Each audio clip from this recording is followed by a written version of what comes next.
आप सभी को मेरा नमस्कार। मैं सौरभ डोभाल। आज हम बात करेंगे पितृपक्ष के बारे में। पितृ श्राद्ध क्या होता है, हमें तर्पण कैसे करना चाहिए, इसकी विधि क्या है और हमें इन पितृपक्ष में क्या करना चाहिए और क्या नहीं करना चाहिए। हमारे हिंदू धर्म में हर एक पूजा के लिए एक निश्चित दिन होता है। जैसे नवरात्रे आते हैं, उनके 9 दिन अलग होते हैं। हमारे पितृपक्ष आते हैं, उसके लिए अलग दिन होते हैं। तो हमारे जो ये पितृपक्ष हैं, इनके लिए जो ये 15 दिन बताए जाते हैं, अश्विन मास के शुक्ल पक्ष की पूर्णिमा से यह प्रारंभ होते हैं और कृष्ण पक्ष की अमावस्या में यह समापन होते हैं। आइए जानते हैं श्राद्ध क्या होता है। श्रद्धा से किया हुआ कर्म को ही श्राद्ध कहा जाता है। श्राद्ध यानी कि हमारे जो पूर्वज यानी कि हमारे दादा परदादा जो कि अब इस दुनिया में नहीं हैं, उनको ही हम पितृ की संज्ञा देते हैं। जो भी हम अपने पितरों के निमित्त दान इत्यादि करते हैं, उसी को ही हम श्राद्ध कर्म और तर्पण कहते हैं। तर्पण में हम विशेषता जल, दूध, तिल, जौ, अक्षत, सफ़ेद चंदन और सफ़ेद पुष्प से हम अपने पितरों को तर्पण देते हैं। तर्पण यानी कि उनके निमित्त हम जल देते हैं। आइए समझते हैं हम तर्पण क्यों करते हैं। जो ये पितृपक्ष में जो ये 15 दिन होते हैं, माना जाता है कि इन 15 दिनों के पितृपक्ष में हमारे जो पितृ हैं वो पितृलोक से आते हैं और इस धरती पर विचरण करते रहते हैं और अपने अपने बंधु बांधवों के पास जाते हैं। इसीलिए हमें इन 15 दिनों तक अपने पूर्वजों के लिए जल का तर्पण देना चाहिए। दक्षिण दिशा की ओर मुंह करके हमें मन में ओम पितृदेवताभ्यो नमः इसका स्मरण करना चाहिए और जल को अर्पण करना चाहिए। माना जाता है कि मनुष्य के ऊपर 3 ऋण होते हैं, जिसमें कि देव ऋण, मनुष्य ऋण और पितृ ऋण आता है। इन 15 दिनों में हम इन तीनों ऋणों से मुक्ति पाने के लिए हमें मनुष्य तर्पण, देव तर्पण और पितृ तर्पण करना चाहिए।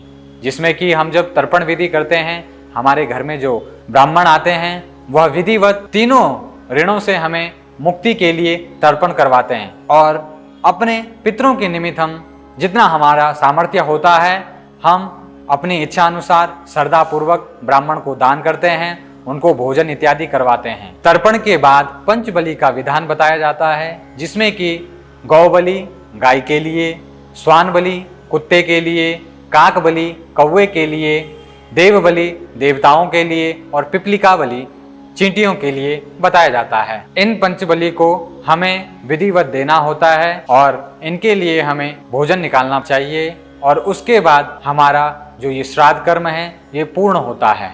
हमें इन दिनों पितृपक्ष में जो भी हमारे पूर्वज थे, जैसे कि दादाजी या जो भी अब इस दुनिया में नहीं रहे हैं, उनकी जो मनपसंद चीज होती है उसे हमें ब्राह्मण को दान करना चाहिए। कहा जाता है जो भी हम ब्राह्मण को दान करते हैं वह हमारे पितरों को लगता है। जैसे कि किसी की मनपसंद चीज खाने में होता है, किसी को पहनने में होता है, विधिवत विभिन्न प्रकार की जो चीजें होती है जो कि हमारे पितरों को अपने मनपसंद चीजें जो होती है हमें उनको ब्राह्मण को दान करना चाहिए। इससे हमारे पितृ जो हैं वो प्रसन्न होते हैं और हमें आशीर्वाद देके जाते हैं। आइए अब बात करते हैं हमें इस पितृपक्ष में क्या करना चाहिए और क्या नहीं करना चाहिए। पितृपक्ष में हमें किसी भी नए कार्य को नहीं करना चाहिए, हमें नए वस्त्र नहीं लाने चाहिए, हमें किसी भी जैसे कि गृह प्रवेश इत्यादि जो शुभ कर्म होते हैं ये नहीं करने चाहिए।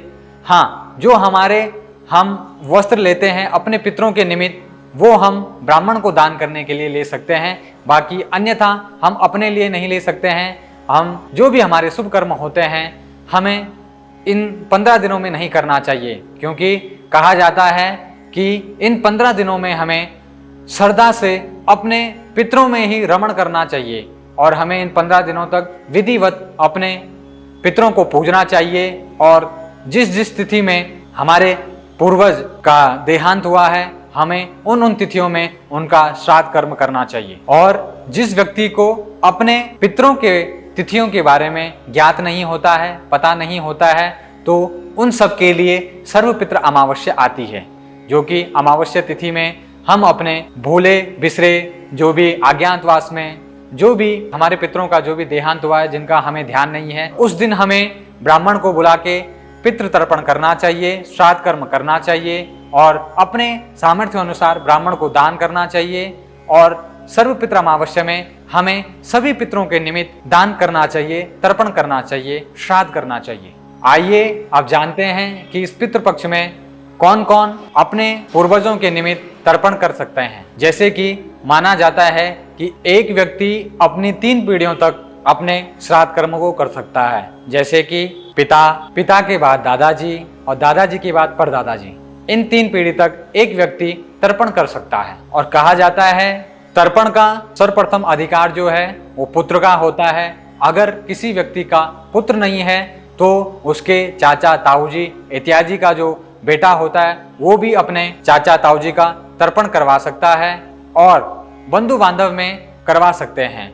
जैसे कि कोई अपने गुरु का अगर तर्पण करना चाहता है तो उनका शिष्य करवा सकता है, और यदि कोई भी ना हो तो ब्राह्मण भी उनका श्राद्ध कर्म करवा सकता है। जैसे कि अज्ञातवास में, जैसे कि हमारे जो पितृ हैं जो भूले बिसरे हुए हैं, जिनको हम नहीं जानते हैं या जिनकी पीढ़ी खत्म हो चुकी है, अगर हम उनके निमित्त भी तर्पण करवाते हैं, श्राद्ध कर्म करवाते हैं तो हमें अमोघ फल की प्राप्ति होती है। हमें इन 15 दिनों में तामसिक भोजन नहीं करना चाहिए, हमें पाप नहीं करना चाहिए, जैसे कि किसी को अपशब्द नहीं बोलना चाहिए या किसी जो भी दिव्यांग व्यक्ति होते हैं उनका मजाक नहीं उड़ाना चाहिए। जितना हो सके हमें इन 15 दिनों में सत्कर्म करना चाहिए, अपने पितरों में भक्त लीन होना चाहिए और हमें इन 15 दिनों तक अपने पितरों के निमित्त सामर्थ्य अनुसार दान इत्यादि करना चाहिए। कभी कभार क्या होता है कि मनुष्य अपने मन में सोचता है कि मेरे पापा जी की ये इच्छा थी, मेरे दादाजी की ये इच्छा थी, मेरे पितरों की ये इच्छा थी, तो उन इच्छाओं के निमित्त ये जो 15 दिन जो श्राद्ध कर्म में आते हैं उन दिनों में हमें जो भी इच्छा व्यक्ति की होती है उनके निमित्त हमें श्राद्ध कर्म करना चाहिए, ब्राह्मण को दान करना चाहिए सामर्थ्य अनुसार। इससे हमारे जो पितरों की जो इच्छा होती है वह पूर्ण होती है और हमारे जो पितृ होते हैं वह हमारे ऊपर आशीर्वाद बना के रखते हैं। धन्यवाद।